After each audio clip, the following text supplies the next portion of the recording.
냄새나서 못 살겠다, 몰래 가져다 버렸다.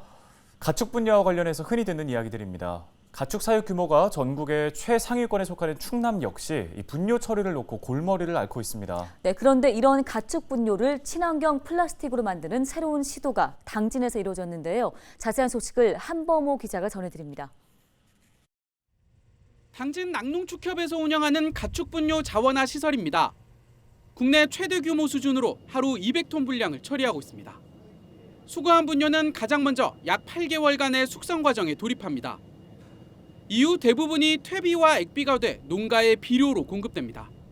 눈에 띄는 건 나머지 분뇨의 활용법. 일부는 플라스틱의 원료가 되는 겁니다.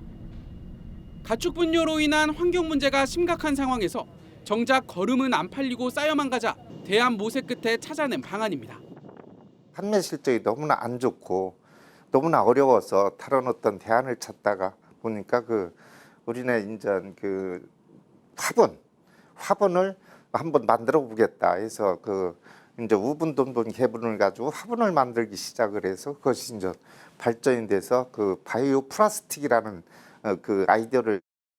바이오 플라스틱의 기반 소재는 석유가 아닌 자연 물질입니다. 주로 옥수수와 사탕수수 등이 재료로 쓰이고 있습니다. 퇴비를 활용한 건 이번이 국내 첫 시도. 한국수력원자력이 기술 개발을 지원하고 있는데 퇴비 입자를 마이크로 단위의 작고 일정한 알갱이로 만든 뒤 이를 기존 플라스틱과 결합하는 방식입니다.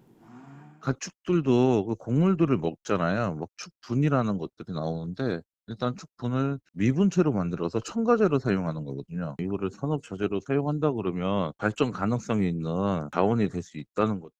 이 플라스틱은 다시 공정을 거쳐 짐 운반대와 상자, 화분 등 다양한 완제품으로 거듭납니다.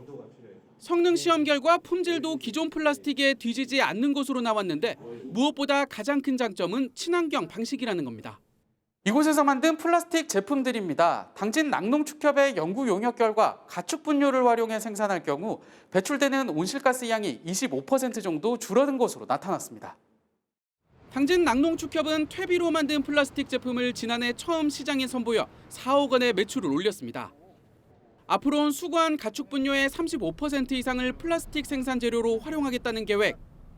가축 분뇨 처리 방식의 판도를 바꿀 획기적 모델로 자리 잡을지 주목됩니다. 헬로티비 뉴스 한보호입니다.